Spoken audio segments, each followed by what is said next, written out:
Oke, selamat pagi. Saya akan mempresentasikan tentang international marketing. Apa itu international marketing? Oke, di sini adalah perdagangan internasional yang telah ada mungkin dari selama abad-abad, dimulai dari 200 SM. Misalnya mungkin dari jalur Sultra, legendaris adalah jalur darat yang menghubungkan Cina dengan Eropa Mediterania. Dan selanjutnya mungkin perkolaan global, Perang Dunia I, revolusi Bolshevik, dan depresi hebat untuk mengakhiri era itu. Setelah Perang Dunia II, era baru dimulai. Ekspansi untuk pasar global ini adalah oleh perusahaan yang sebelumnya hanya melayani pelanggan di negara asalnya itu. Salah satunya ciri khas baru ini, era global. Mungkin ada beberapa persen.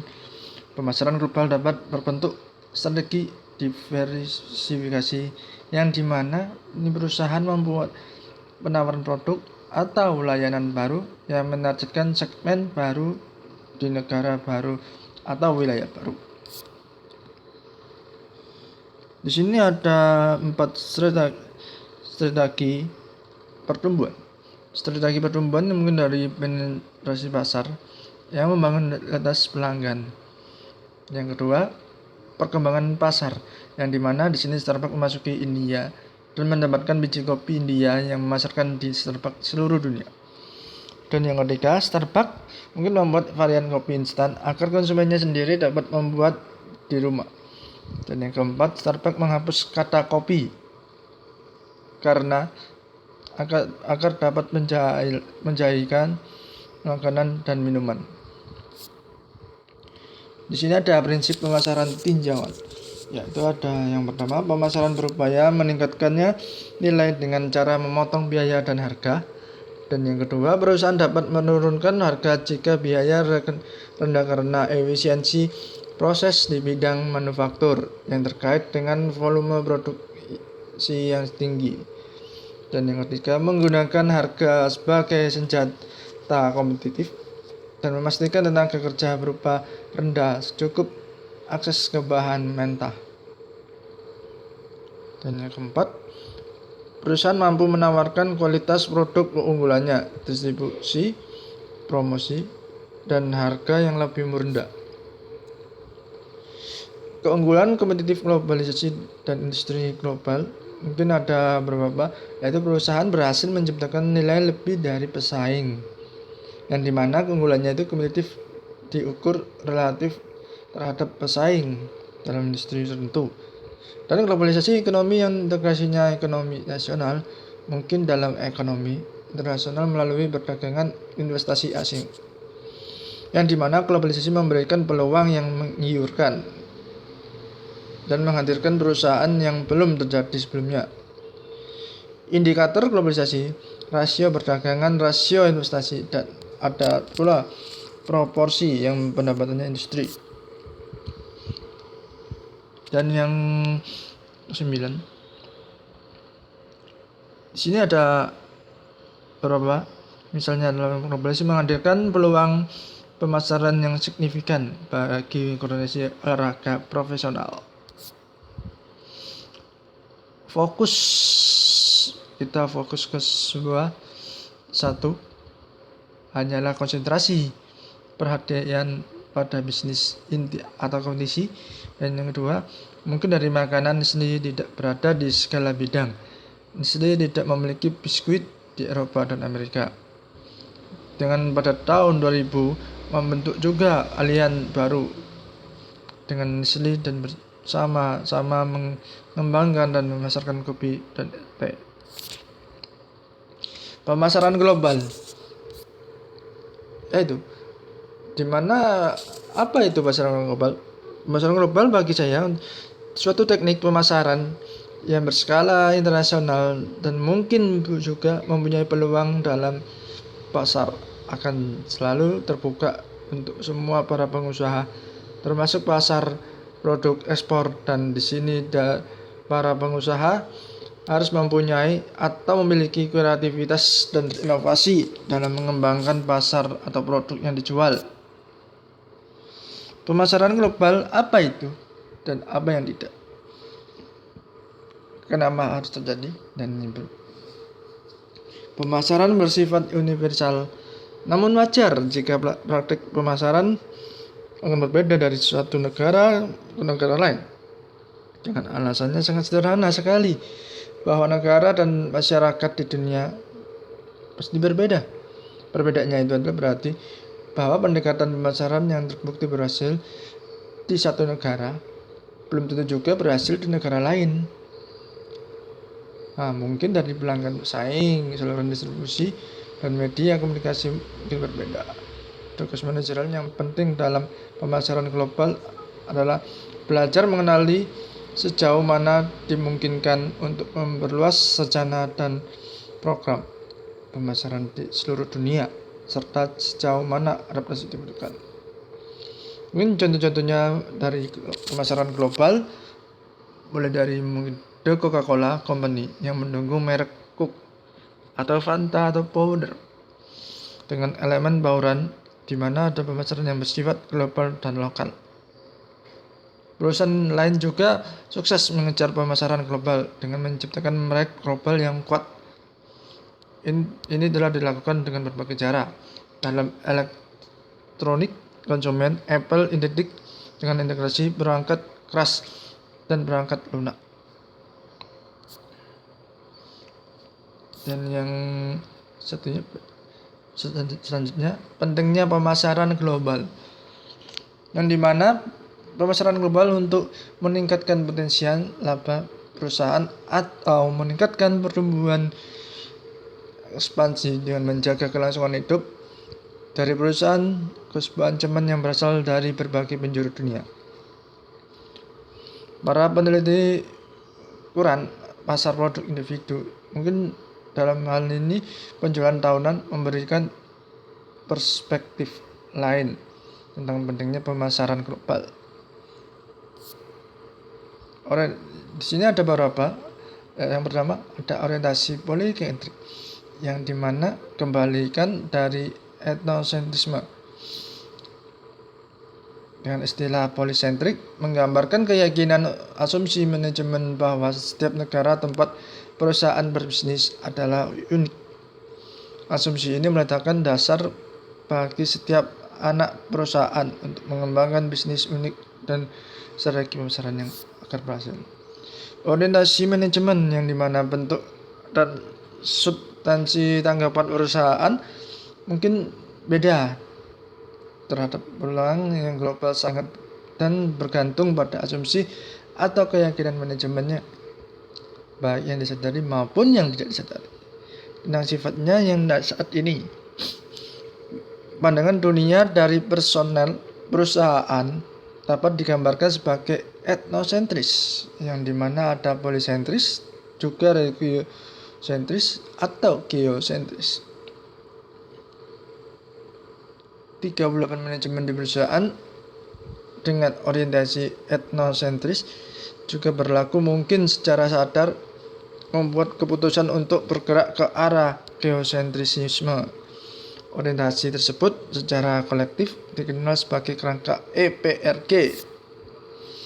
Orientasi etnosentris yang dimaksud ini adalah ada seseorang yang beranggapan bahwa negara asalnya lebih unggul dari seluruh dunia, dikatakan memiliki orientasi etnosentris. Etnosentrisme terkadang dikaitkan dengan sikap kebangsaan, arogansi atau asumsi keunggulan nasional. Mungkin juga dapat memanifestasikan dirinya sebagai ketidakpedulian terhadap peluang pemasaran di luar negara asalnya.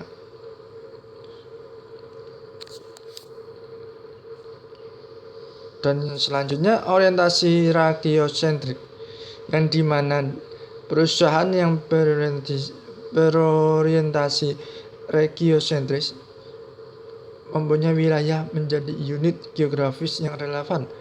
Tujuannya adalah untuk mengembangkan strategi regional yang terintegrasi Apa itu regional? Dan konteks ini dalam perusahaan Amerika Serikat yang berfokus pada negara-negara termasuk dalam perjanjian perdagangan bebas, mungkin dari Amerika Utara, NAFTA, yaitu Amerika Serikat, Kanada, dan Meksiko, dan juga memiliki orientasi regiosentris. Begitu pula dengan perusahaan Eropa, juga memfokuskan perhatiannya pada Eropa, regiosentris. Yang selanjutnya orientasi geosentrik, yang dimana sebuah perusahaan dengan orientasi geosentris memandang seluruh dunia sebagai pasar potensial dan berusaha untuk mengembangkan lagi strategi global dan terintegrasi. Perusahaan ini juga mempunyai manajemen, yaitu mengadopsi orientasi geosentris dan kadang dikenal sebagai perusahaan global atau transnasional. Selama beberapa tahun akhir ini, kebijakan geosentris yang sudah lama ada di GM, seperti yang baru saja dibahas, telah digantikan oleh pendekatan geosentris. Antara lain perubahan lainnya, kebijakan baru menyerukan agar pekerjaan teknik ditugaskan di seluruh dunia dengan dewan global yang berbasis Detroit dan ditentukan oleh lokasi anggaran pengembangan produk tahunan perusahaan. Nah, ini sangat penting bagi perusahaan lokal menjadi global. Kenapa dan apa saja? Dan di sini ada beberapa alasan juga kuat untuk mendasari perusahaan menjadi global, yaitu mengurangi biaya. Mungkin perusahaan yang berbasis secara internasional untuk mengurangi berbagai biaya, antara lain ada pemilihan lokasi, peraturan pemerintah, pengurangan pajak atau tarif, mendorong operasi untuk di negara lain, dan yang terakhir pembentukan zona perdagangan bebas. Yang kedua, ada memperbaiki rantai pasokan, yang dimana menempatkan fasilitas negara yang dimana sumber daya berada di pengolahan manajemen rantai pasokan. Dan yang ketiga, menyediakan barang dan jasa yang lebih baik. Dan yang keempat, menarik bangsa pasar baru. Selanjutnya adalah gaya yang mempengaruhi integrasi global dan pemasaran global. Ekonomi global yang dibentuk selama 65 tahun oleh interaksi dinamis ini mempunyai kekuatan dengan adanya dorongan dan penahan. Dan sebagian besar dekade tersebut, perusahaan dari berbagai belahan dunia di dalam industri yang sangat berbeda dan pencapaiannya yang sangat sukses besar untuk menjalankan strategi internasional, multinasional, atau global. Perjanjian perdagangan multilateral, yang dimana sejumlah perjanjian itu mempunyai perjanjian perdagangan yang sangat mempercepat laju integrasi global. Ya, mungkin dari NAFTA yang sangat memperluas perdagangannya Amerika Serikat, Kanada, dan Meksiko. Dan mempunyai perjanjian umum dengan adanya tarif dan perdagangan GATT yang diklarifikasi oleh 110 negara, menciptakan organisasi perdagangan dunia untuk mempromosikan dan melindungi perdagangan bebas, mengkonversi kebutuhan dan keinginan pasar, serta revolusi informasi. Yang dimaksud ini adalah di mana seseorang yang sudah mempelajari pasar di seluruh dunia dan akan menemukan universitas budaya serta perbedaannya. Mungkin dari revolusi informasi yang sangat penting dan sering disebut dengan beberapa orang, yaitu demokratisasi informasi. Yang dimaksud demokratisasi informasi yaitu suatu alasan tren yang menuju ke konvergensi. Ya, dengan adanya revolusi ini yang didorong dengan berbagai teknologi, produk, dan melayani termasuk antena parabola atau jaringan TV yang sangat menjangkau seluruh dunia, seperti halnya CNN atau MTV. Dan yang selanjutnya peningkatan transportasi dan komunikasi, yang dimana Dengan adanya hambatan dan biaya yang sangat terkait dengan jarak dan sangat turun drastis. Mungkin sekarang sudah ada pesawat jet yang mesin komunikasi dengan sangat memungkinkan orang-orang untuk melakukan perjalanan keliling dunia dalam waktu yang sangat cepat. Atau juga ada pariwisata yang bisa memberikan produk yang terbaru sehingga para wisatawan bisa merasakan wisata-wisata yang belum pernah dikunjungi. Nah, di sini adalah biaya pengembangan produk yang dimana dengan adanya tekanan dari globalisasi dan juga sangat kuat ketika produk baru kita membutuhkan investasi yang sangat besar dan di periode dengan waktu perkembangan yang sangat lama. Menurut produsen dan riset farmasi, biaya pengembangan ini yang cukup meningkat karena proses pengembangan dan adanya produk ini mendapatkan persetujuan dengan adanya peraturan baru untuk dipasarkan di publik. Mungkin dari kualitasnya, sebuah produk pasti ada kualitasnya yang sangat bagus. Dengan adanya strategi ini pemasaran global dan untuk mendapatkan hasil yang sangat besar dan memperoleh margin yang sangat besar dan mendukung desain kualitas manufaktur. Nah, di sini ada perusahaan global yang memungkinkan menghabiskan 5% dari penjualannya untuk R&D. Dan perusahaan global juga mungkin memiliki pendapatan dengan total perusahaan domestik berkali-kali lipat. Tren ekonomi. Ya, tren ekonomi mungkin sudah ada yang pernah belum ada ya. Ini dengan adanya tren ekonomi dunia ada tahun dari berapa sebelumnya ekonomi global pula sangat krisis dan perekonomiannya sangat rendah. Dan setelah itu pertumbuhan ekonomi menjadi pendorong ekspansi ekonomi internasional dan global. Dengan ini ada 3 alasan supaya pertumbuhan ekonomi sangat maju. Yang pertama adalah perekonomian yang sangat berkembang di negaranya dan telah menciptakan peluang besar yang memberikan insentif besar bagi perusahaan. Berkat peningkatannya pendapatan per kapita di India, Cina, dan tempat lain, semakin banyak pula konsumen kelas menengah yang memiliki lebih banyak penghasilan untuk dibelanjakan. Dan pada saat yang bersamaan pula, mungkin ada pertumbuhan yang sangat lambat di negara industri dan juga memaksakan manajemen untuk mencari peluang di luar negeri atau di wilayah dengan pertumbuhan yang sangat tinggi. Dan yang kedua, dengan adanya pertumbuhan ekonomi dan sangat mengurangi resistensi yang sangat atau mungkin akan berkembang sebagai beberapa respons dengan masuknya perusahaan asing ke dalam ekonomi domestik. Di sini ada tiga macam, yaitu saat negara Cina mengalami pertumbuhan ekonomi yang sangat pesat. Itulah juga negara Cina membuat kebijakan dan cenderung lebih memilih untuk pihak luar. Nah, negara ini yang sangat berkembang berarti memiliki pasar yang sangat berkembang dan sering juga banyak kesempatan bagi setiap orang.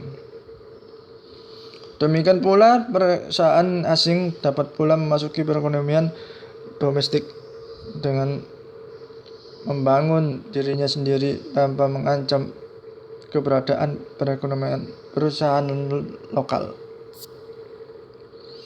Strategi global yang dimana di sini adalah rancangan atau yang menciptakan hal yang baru atau unggul dan skala global. Dan ini juga membutuhkan disiplin yang sangat tinggi atau banyak kreativitas dan usaha yang sangat terus-menerus. Nah, keuntungan ini sangat besar pada perusahaan global mempunyai strategi global dan bangun di atas sistem informasi yang sangat memindai pada lingkungan bisnis di dunia untuk diidentifikasi peluang tren ancaman dan sumber daya. Ketika peluang ini diidentifikasi sebelumnya, perusahaan global ini menganut 3 prinsip yang telah diidentifikasi sebelumnya. Ada pengelolaan miopia dan budaya organisasi, yang dimana ada beberapa banyak kasus terabaikan di dalam manajemennya dan juga peluang untuk mengejar pemasaran global. Perusahaan ini juga rabun jauh dan etnosentrusnya tidak akan berkembang secara geografis. Segmentasi pasar global. Segmentasi pasar global yaitu mempunyai definisi, yaitu proses mengidentifikasi sebuah kelompok atau kumpulan pelanggan potensial dengan tingkat nasional maupun subnasional yang kiranya mempunyai kesamaan tingkah laku dalam membeli. Di sini adalah pengendalian nasional. Setiap negara mempunyai kepentingan komersial perusahaan lokal yang sangat mempertahankan kendali atas aksesnya pasar pada masuk ke perindustrian yang berteknologi rendah dan tinggi. Dengan adanya hambatan tarif yang sebagian besar telah dihapus oleh negara-negara yang berpenghasilan sangat tinggi. Oposisi terhadap globalisasi, yang dimana di sini seluruh masyarakat di dunia globalisasi dan global pemasaran ini merupakan ancaman. Ancamannya mungkin memanifestasikan dirinya untuk berbagai cara, termasuk protes atau kekasaran yang telah ditunjukkan kepada pembuat kebijakan pada perusahaan global ini. Thank you. Terima kasih presentasi hari ini. Selamat siang.